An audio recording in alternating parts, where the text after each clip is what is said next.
Bom dia, povo que é propriedade exclusiva de Deus. É com muita alegria que nós estamos aqui para podermos compartilhar o nosso dia a dia, a palavra do nosso Deus, a palavra que nos dá estímulo para cada dia estarmos continuando a nossa caminhada e esperando aquele grande dia. Sem nos desviar, irmãos, sem nos esquecermos de que Jesus está às portas e a qualquer momento Ele vem buscar a sua igreja e a sua igreja deve estar preparada para este grande dia, para este momento. Eu estou aqui, irmãos, para comunicar aos irmãos, porque foi no vídeo, acho que de segunda-feira, eu publiquei que nós iríamos abrir a igreja no próximo domingo, mas com essa disputa judicial que está acontecendo, provavelmente nós não abriremos no próximo domingo. Então eu gostaria que os irmãos tivessem a paciência, para que a gente esteja aguardando este momento propício para a gente fazer. Então, que os irmãos, por favor, não nos entenda mal, mas nós queremos abrir a igreja para podermos dar ao Senhor aquilo que realmente Ele merece, tá? E gostaríamos de lembrar aos irmãos que toda segunda-feira, irmãos, nós estamos numa sala virtual, onde nós temos nos reunido para orarmos juntos. Atenção, grupo de intercessores, por favor, estejam comparecendo a essa reunião. Toda segunda-feira nós temos estado juntos nesta oração e gostaríamos de contar com os irmãos para que nós possamos orar juntos e buscar ao Senhor juntos e estarmos entendendo a vontade de Deus e estarmos promovendo o nosso trabalho debaixo de oração, para que haja unção, para que o nosso trabalho tenha sucesso na presença do Senhor. Gostaria também de pedir aos irmãos, aqueles que têm o seu dízimo, a sua oferta e que por acaso precisa que alguém busque, você pode estar entrando em contato conosco, ou até mesmo, se você quiser fazer uma transferência, um Pix, alguma coisa assim, você pode entrar em contato conosco, que nós estaremos colocando para os irmãos os canais para estar abençoando a igreja do Senhor. Amém, queridos? Então, que nós possamos, nesta manhã, estarmos recebendo de Deus a palavra que Ele tem para nós nesta manhã, tá? Hoje nós estaremos ouvindo o Saulo, Ele estará nos trazendo esta mensagem, a bênção que o Senhor tem para a nossa vida. E eu gostaria que neste momento você pegasse a sua oferta, separasse e colocasse diante do Senhor, que nós estaremos orando, tanto pelas ofertas, quanto pela palavra que o Senhor separou para nós. Amém? Querido Deus e eterno Pai, nós estamos na Tua presença, agradecendo por tudo que o Senhor nos tem dado, por tudo que o Senhor tem feito, pela graça que o Senhor tem derramado sobre a nossa vida. Deus, em nome de Jesus, vai abençoando a cada um lar, a cada uma oferta, a cada um dízimo que está sendo levantado neste momento, que o Senhor esteja abençoando, esteja enchendo de graça esses lares, ó Deus, e que a cada um o Senhor esteja movimentando, ó Deus, para que a vida destas pessoas não haja falta, na vida deles, ó Deus, a Tua abundância possa estar acontecendo. E também em Tua casa, Senhor, eu sei que não vai faltar nada, ó Deus, porque o Senhor é o Deus que supre todas as coisas, todas as nossas dificuldades, o Senhor toma para si e resolve as nossas dívidas. Pai, em nome de Jesus, eu estou colocando na tua presença a vida, Senhor, do irmão Saulo, que o Senhor, ó Deus, tem trabalhado este coração, o Senhor tem trabalhado esta vida, e o Senhor vai continuar fazendo a tua obra na vida do teu servo. Guarda o teu servo, ó Deus, com tua mão poderosa, graciosa, ó Deus, que o Senhor esteja abençoando, que ele seja a tua boca em nossas vidas nesta manhã. Deus, em nome de Jesus, abençoe, ó Pai, a cada um dos teus filhos, para a glória e honra do teu nome. É a nossa oração em nome de Jesus.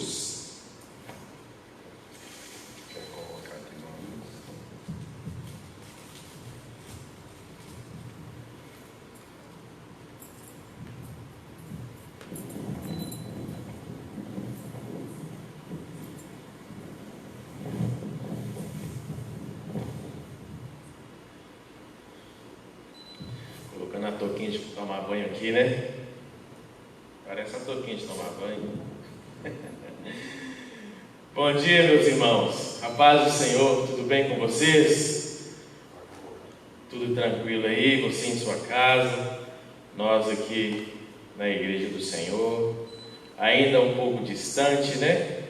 Mas sabemos que estamos perto do Senhor, isso é mais importante, que nós estejamos perto do Senhor, ligados nele, com o coração grato, né? Com o coração satisfeito, e que crendo sempre que essa situação, essa pandemia há de passar no nome de Jesus. Tem sido a nossa oração diária para que o Senhor providencie para as nossas vidas, né? Para o nosso país em especial. Esses últimos meses não têm sido meses fáceis, mas o Senhor em tudo tem nos dado graça. Como diz a palavra de Deus, a graça do Senhor nos basta, né? Tá tudo bem aí, né? Tá todo mundo acordado, todo mundo com um copinho de café na mão, tomando café, já acordou todo mundo da casa para nós participarmos, né? Para a gente poder conversar um pouco sobre a palavra de Deus, o alimento desse dia. Como diz a minha filha Sara: ô pai, a palavra de Deus não nos faz mal, porque ela não tem data de validade. Essa menina me surpreende todos os dias. Eu louvo a Deus pela minha filha. Glória a Deus por isso. Amados, hoje eu quero conversar com vocês, né, compartilhar uma palavra de muitas perguntas que eu tinha e algumas ainda tenho no meu coração, e eu posso quase que falar que certeza que são muitos questionamentos de todos nós.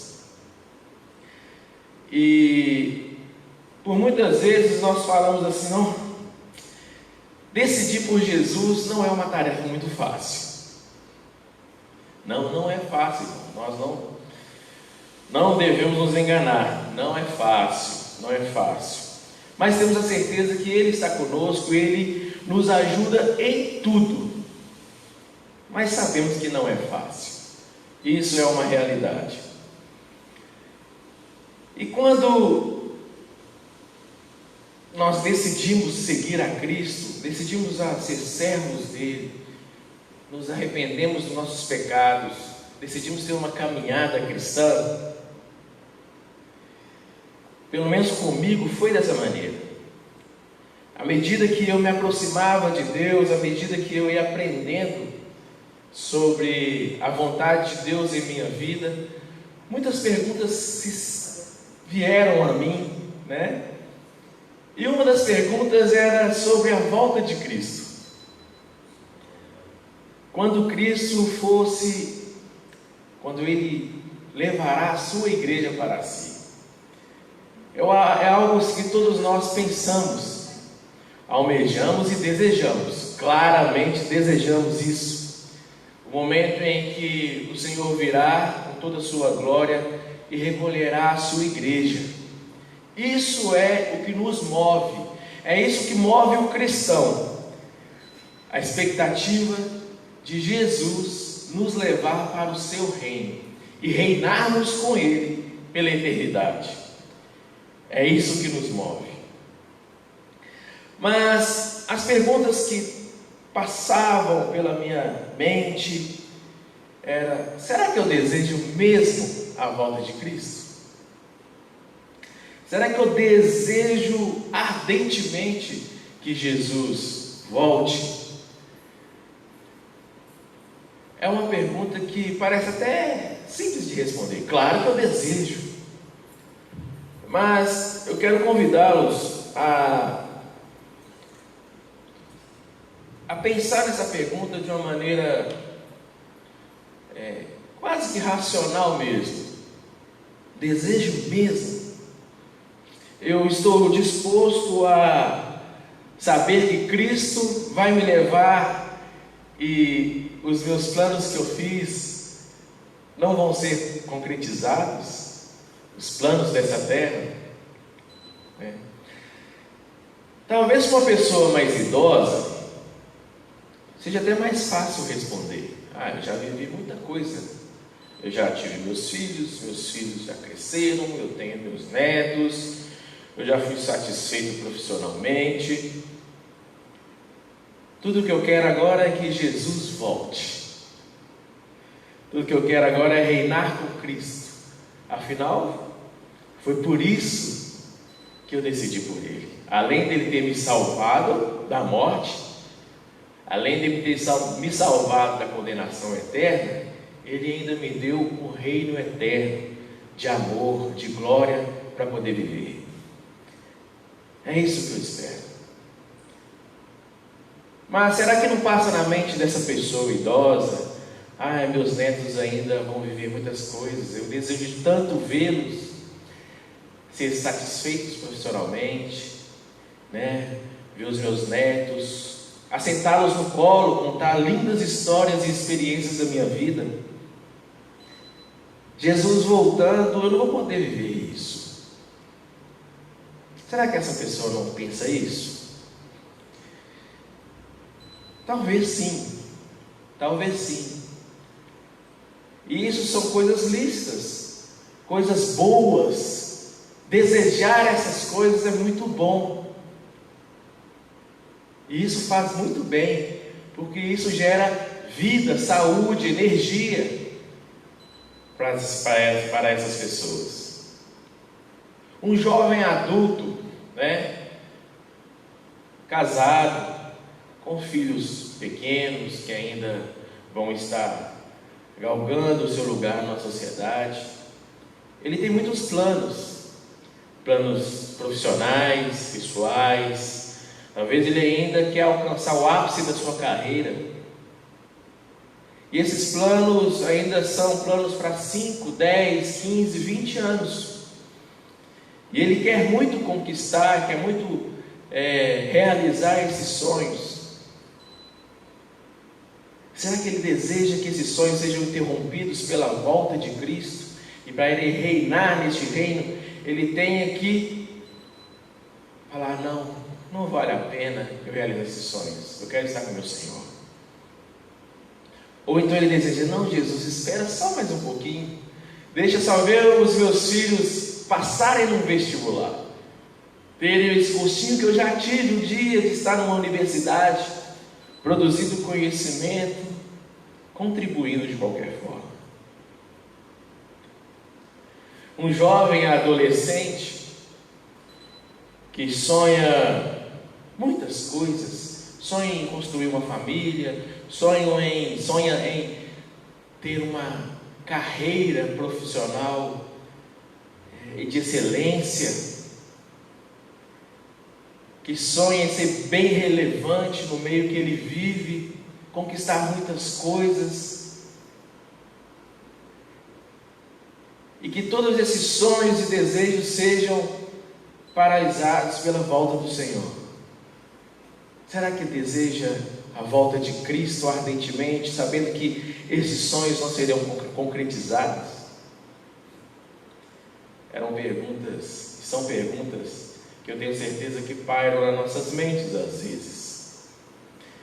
Quando eu tinha por volta de 12, 13 anos, lá pelos anos de 1994, 95, assim, eu ainda não era cristão, eu não frequentava a igreja, mas convivi com pessoas da minha família que sim, que eram cristãs, e era algo muito comum quando a gente se reunia com os primos, né, brincávamos ali, e sempre tinha aquela questão: olha, o ano 2000, 1000 passará, mas 2000 não chegará.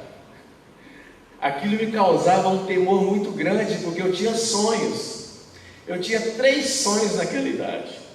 O primeiro era casar, o segundo é ter um terno, e o terceiro uma caixa de ferramentas. E sempre que a gente se reunia e surgia esses assuntos, eu ficava: nossa, será que eu vou conseguir realizar meus sonhos? Será que vai dar tempo? Em 2000 eu vou estar com 18, 19 anos. Não vai dar tempo.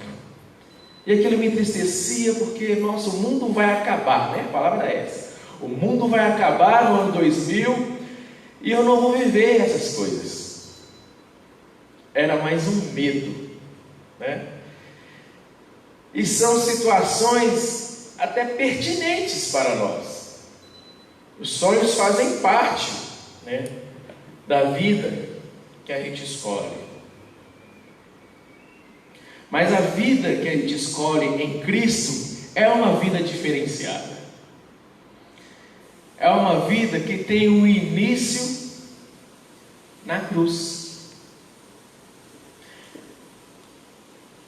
Porque antes da cruz, era uma vida que o destino era o sofrimento.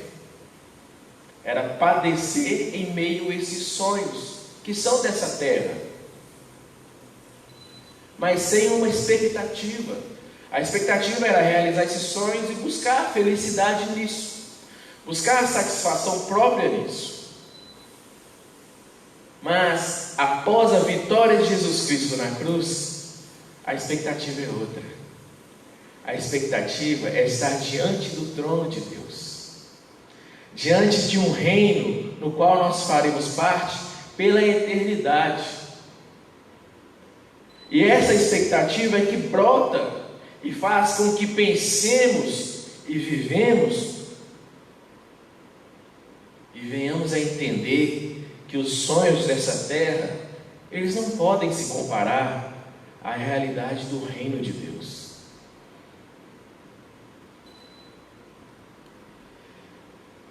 Desejar a volta de Cristo é desejar a eternidade. Nós devemos desejar a eternidade.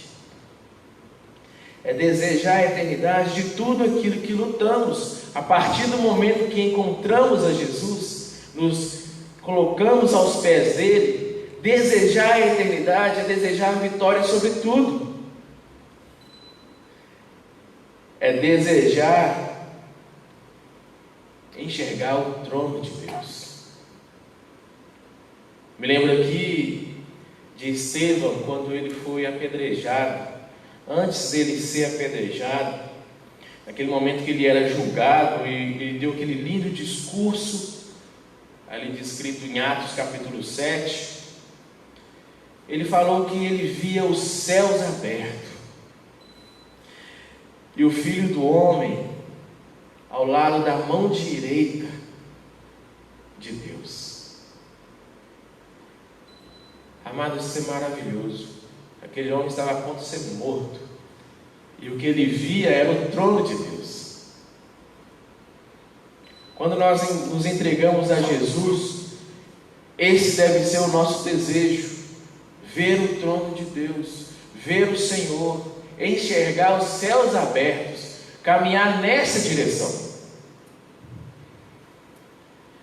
Os desejos dessa terra são lícitos, é muito bom, gera para a gente expectativas boas. Devemos planejar a nossa vida como fosse viver 10, 20, 30, 50 anos, mas devemos estar prontos, como se fôssemos viver só mais um dia, prontos para reinar na eternidade com Cristo.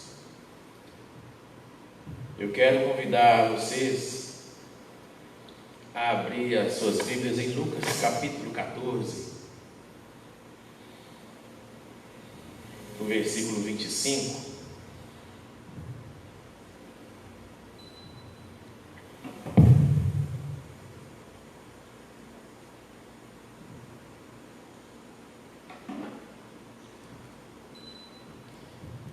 Diz assim: ora, ia com ele uma grande multidão, e voltando-se, disse: se alguém vier a mim e não aborrecer o seu pai, e mãe, e mulher, e filhos, e irmãos e irmãs, e ainda também a sua própria vida, não pode ser meu discípulo.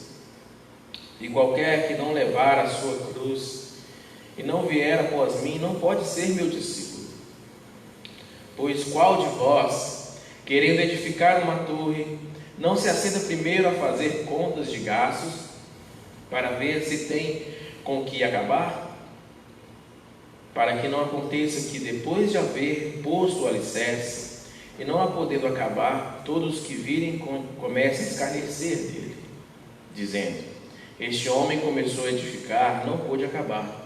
Ou qual o rei que, indo à guerra, a pelejar contra outro rei, não se assenta primeiro a tomar conselhos sobre se com 10.000 pode sair ao encontro do que vem com 20.000? De outra maneira, estando o outro ainda longe, manda embaixadores e pede condições de paz. Assim, pois, qualquer de vós que não renuncia a tudo quanto tem, não pode ser meu discípulo. Até aqui. A palavra aqui, amados, ela soa forte nos nossos ouvidos. Aborrecer. Aborrecer pai, mãe, irmão, irmã, mulher, marido. Algumas traduções elas trazem ama mais, ou seja, aquele que ama mais a mulher, o pai, a mãe, do que a mim. Aqui Jesus não está falando sobre você deve odiar essas pessoas por ser cristão. Ele não está falando de você aborrecer essas pessoas no sentido de odiar. Não, aqui ele está mostrando a questão de prioridade, de ter prioridade. Aquele que não dá a Deus a prioridade em relação a mulher, irmão, pai, mãe, marido, irmãs, ou até a sua própria vida. Quem não der prioridade não pode ser o meu discípulo. E ele estava falando com uma grande multidão que o seguia desde muito tempo. Aqui em Lucas, capítulo 14, ele vem falando, no capítulo 13, no capítulo 12, ele vem falando para essa multidão. E a prioridade de Cristo é o reino. A prioridade que devemos dar é o reino de Cristo. Não é somente as pessoas, mas é o reino. Todo o reino de Cristo. E Jesus, ele nos dá esse belo exemplo quando ele fala de irmão, irmãs, mãe, pai, lá em Lucas capítulo 8. Abre aí comigo, bote algumas páginas da sua Bíblia ou dá umas passadas de dedo aí no seu celular. No capítulo 8, no verso 19 ao 21, Jesus fala à sua mãe. Fala assim: olha,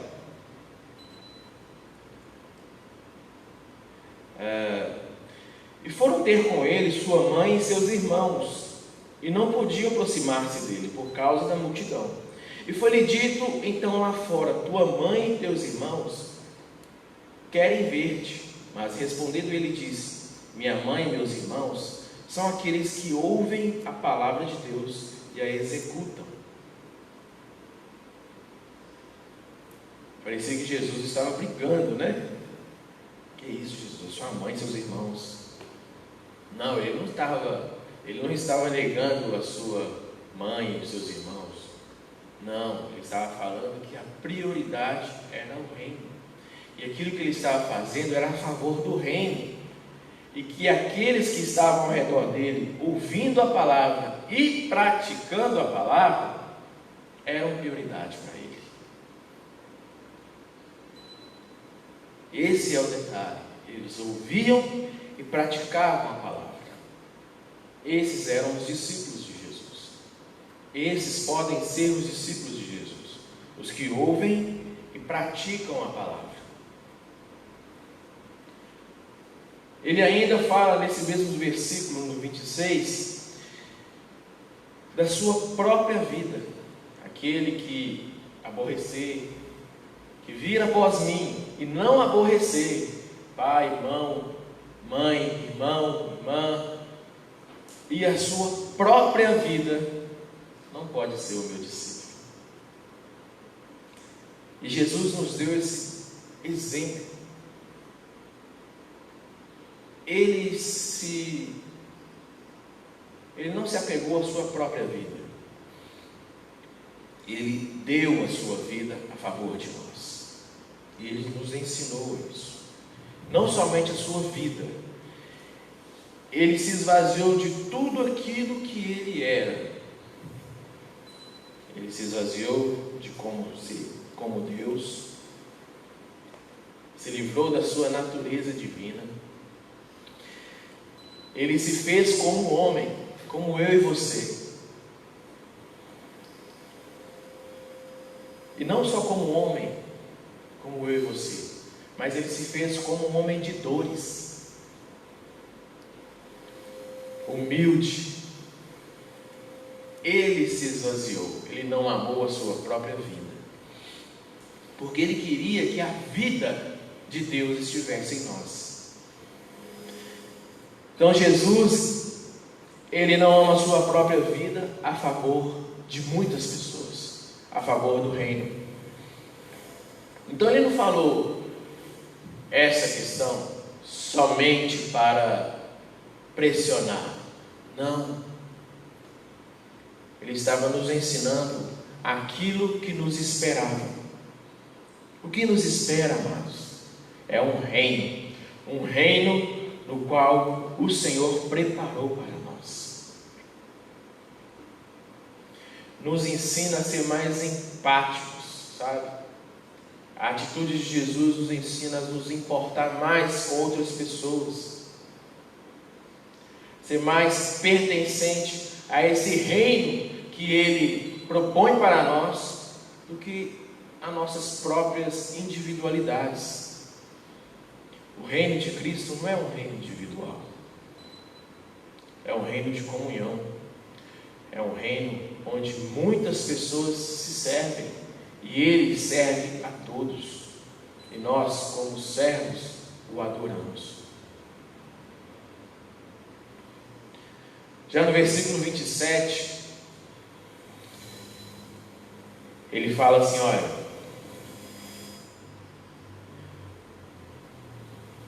e qualquer que não levar a sua cruz e não vier após mim, não pode ser o meu discípulo.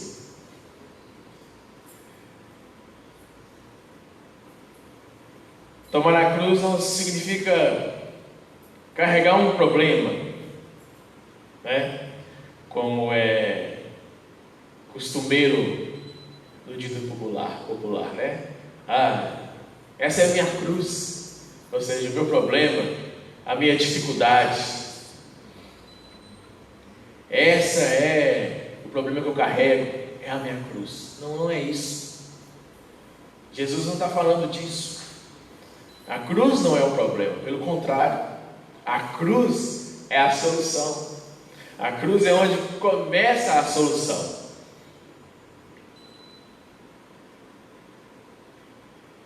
A cruz é o lugar onde nós devemos colocar e nos lembrar que ali a solução para os nossos problemas.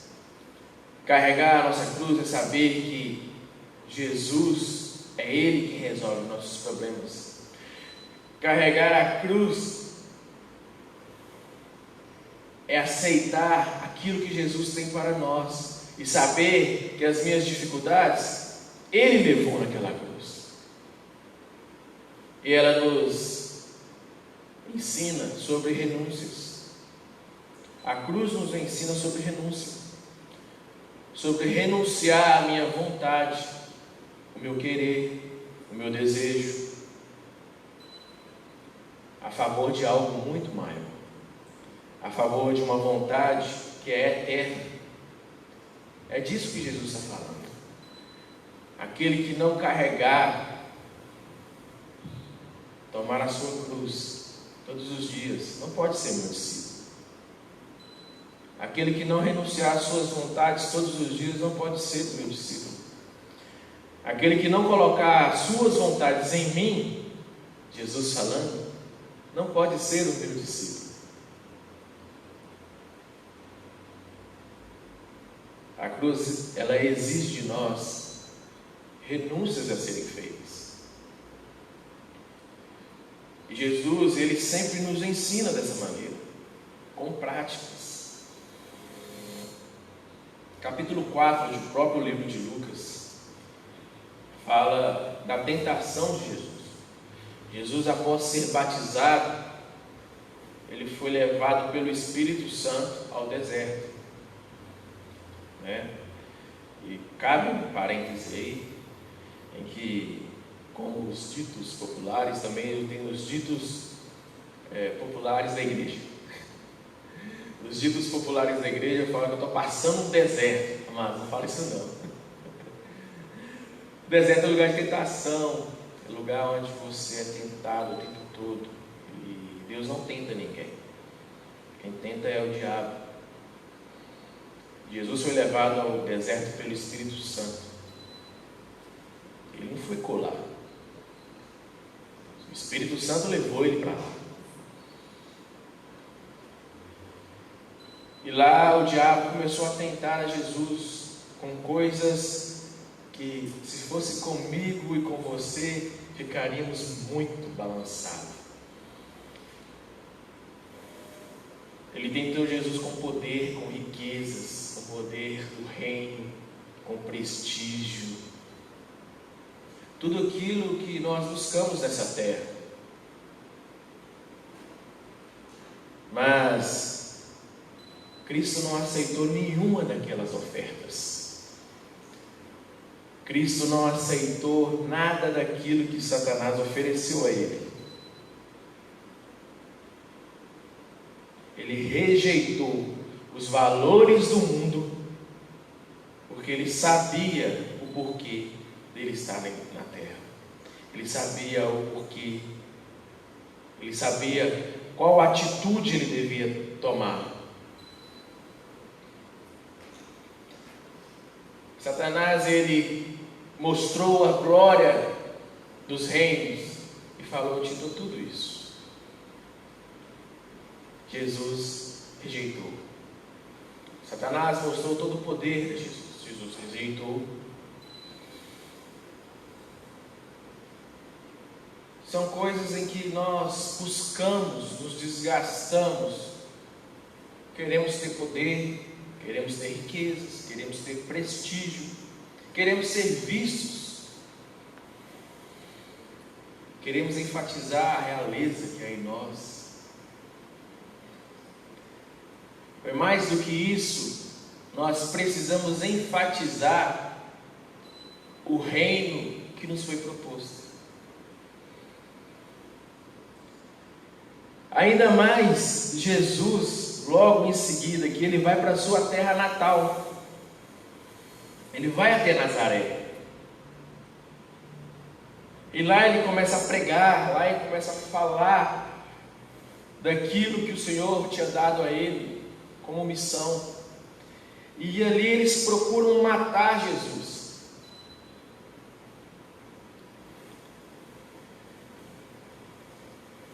Ali eles procuram jogar Jesus de um precipício.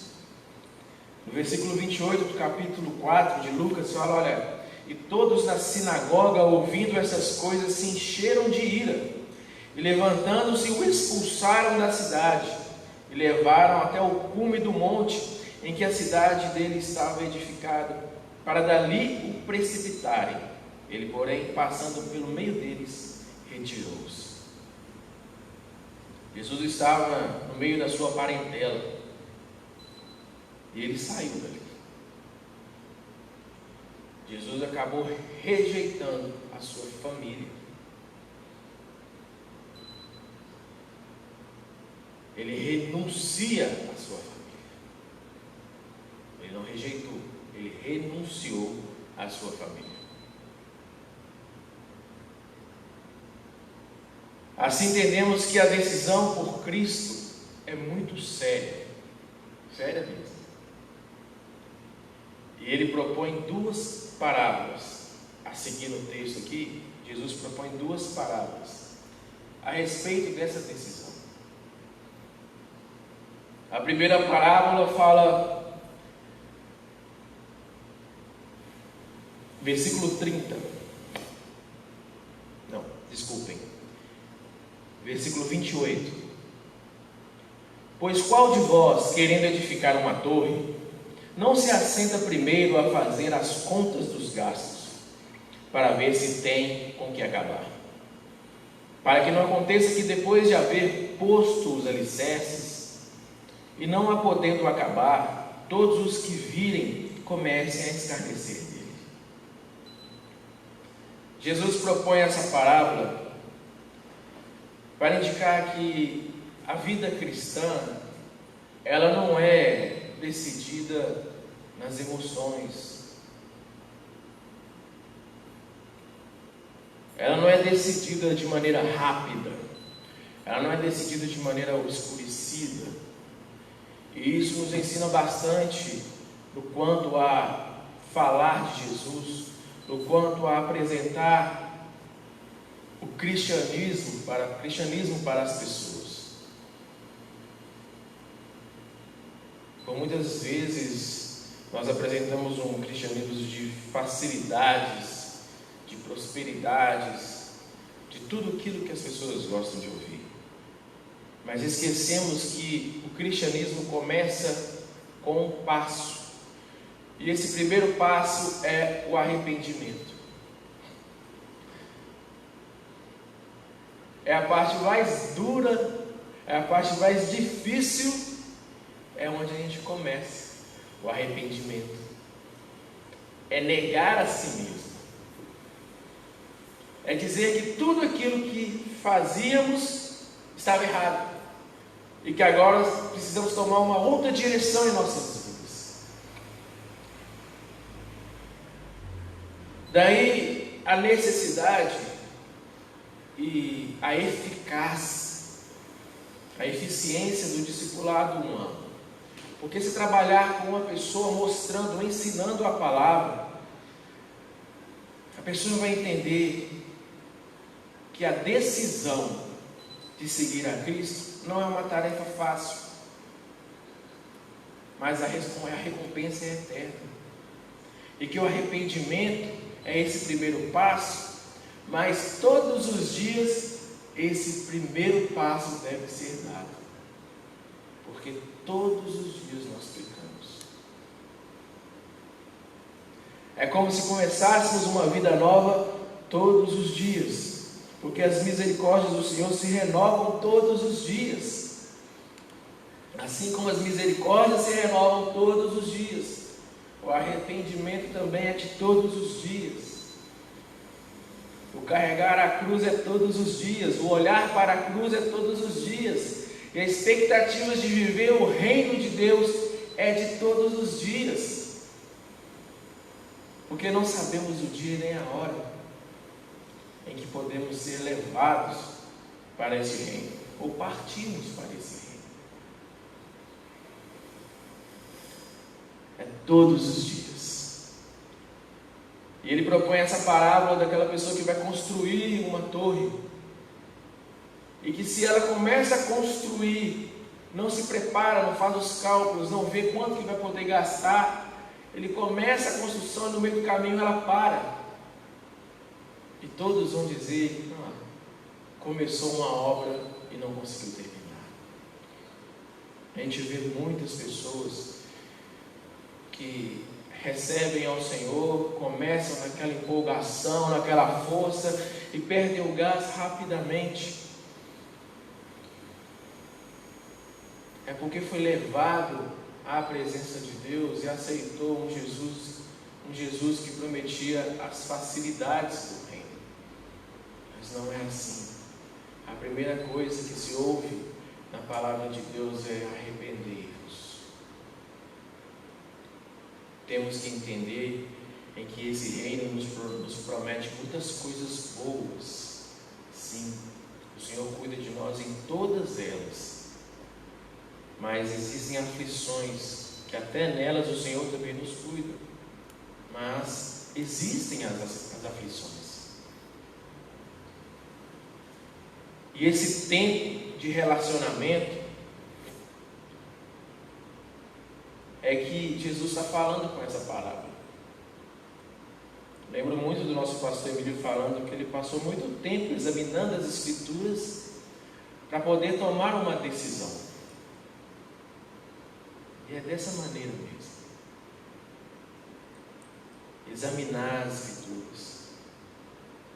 É isso mesmo que eu quero para a minha vida? Porque depois que a gente toma essa decisão correta, é para a eternidade. Eu me batizei no ano 2000. E eu vivi dessa maneira. Eu entrei para a igreja evangélica dessa maneira, de uma maneira emocionada, de uma maneira, não, tudo é maravilha, tudo é muito legal, a galera é gente boa e tal, aquilo tudo. Mas eu fui realmente colocar minha vida nas mãos de Cristo 2 anos depois, quando eu me deparei com uma situação e falei: chega, eu quero Jesus. Então eu abro mão de tudo que eu tenho vivido agora para buscar a Deus. Então eu falei não para o pecado. Falei: agora o Senhor me ajuda. E daí eu busquei, comecei a estudar, buscar na palavra, ser ensinado. E amados, não devemos preocupar em pregar uma palavra que agrade a muitas pessoas. Devemos mostrar o que a palavra diz. E Jesus aqui, ele ensina: olha, temos que fazer as contas, olhar, mostrar. É isso mesmo que você quer fazer? O caminho é estreito, mas a recompensa é gloriosa. É gloriosa. Assim entendemos que a decisão de Cristo, decisão por Cristo, ela passa a ser a decisão mais importante das nossas vidas. E como a decisão mais importante das nossas vidas, ela não pode ser tomada assim, de qualquer forma. Ela é levada muito a sério por esse Jesus.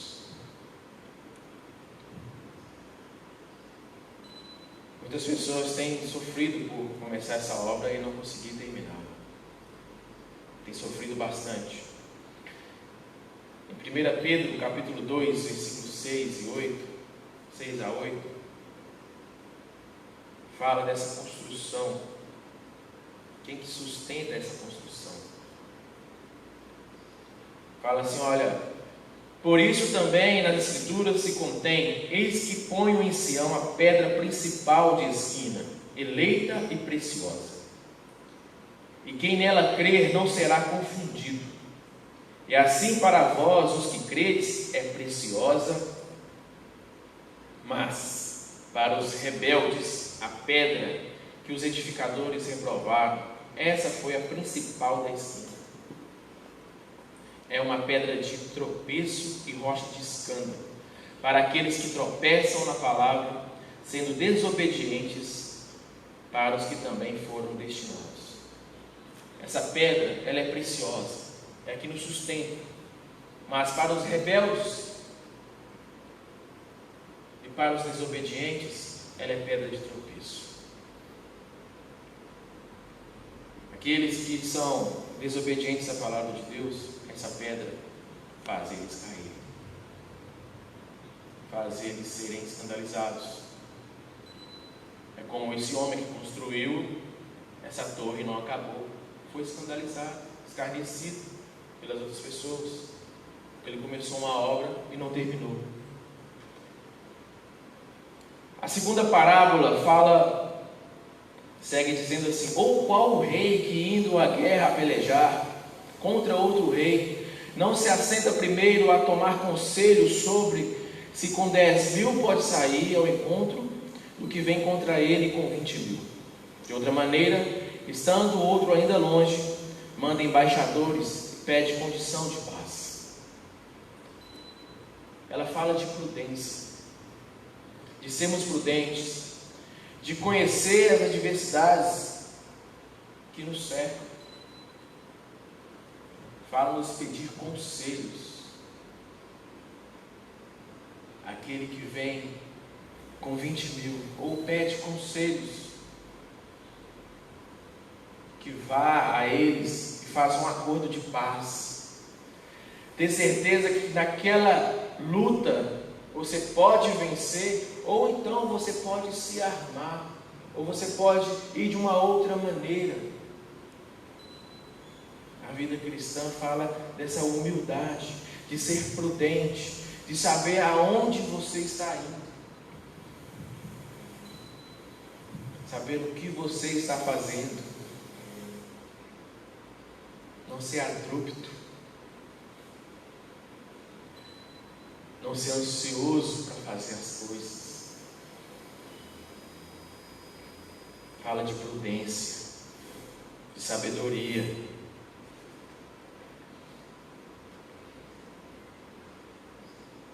Então, após ele propor essas duas parábolas, no versículo 33, ele fala: olha, assim pois, qualquer de vós que não renuncia a tudo quanto tem, não pode ser meu discípulo.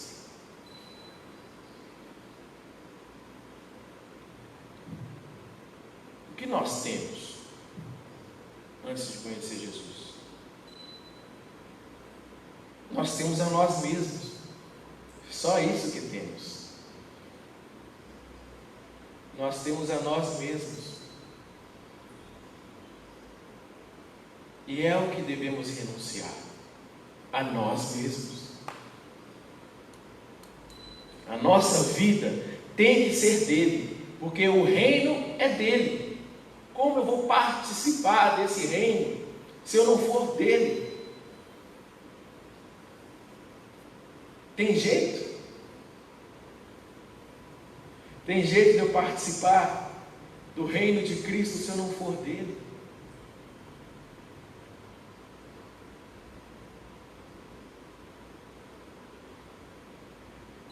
O nosso chamado, amados, é para um evangelho que visa o reino de Deus. Esse é o nosso chamado. É para isso que fomos chamados. Um evangelho que visa o reino de Deus. Os nossos olhos têm que estar olhando para o reino de Deus.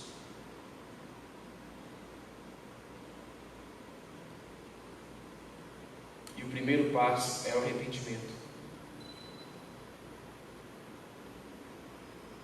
O arrependimento nos mantém com os olhos voltados para a cruz.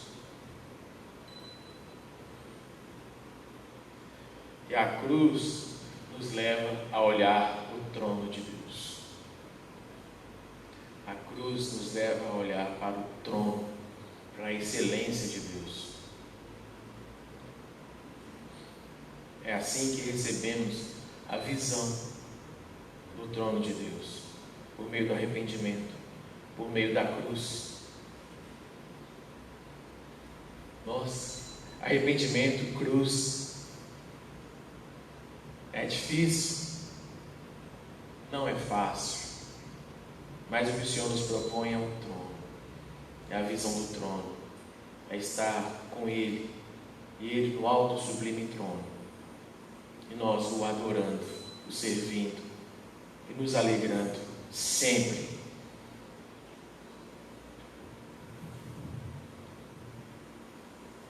Eu estou terminando. Diante de tudo isso que a gente mostrou, entendemos que esse ensino que Jesus traz para aquela multidão que estava ao redor,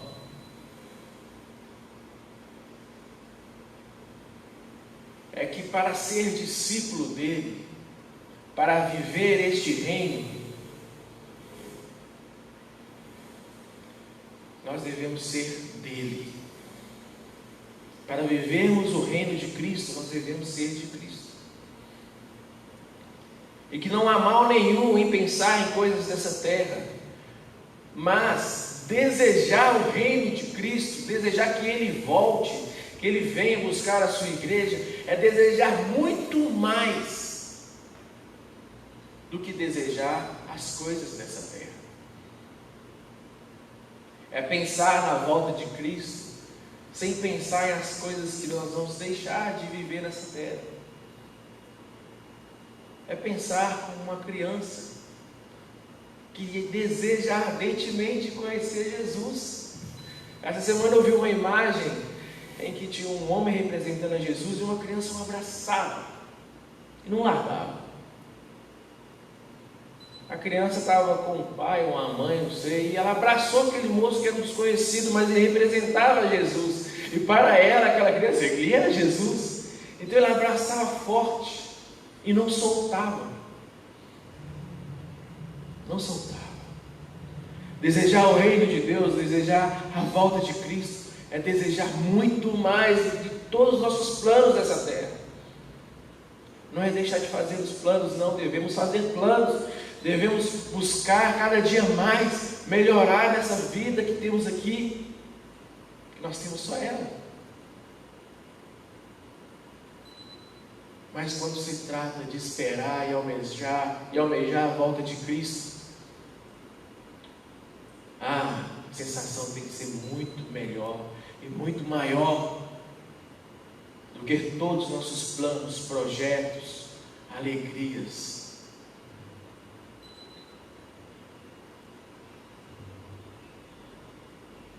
Ser dominado por essas coisas dessa terra não nos levará ao reino celestial.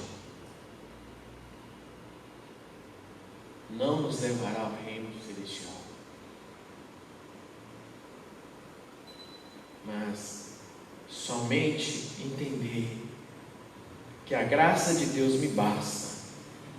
Entender que a fé em Jesus Cristo me faz participante deste reino e viver a palavra dele e cumprir aquilo que ele tem para mim como um chamado de um reino celestial, é o que fará reinar com ele, ser participante desse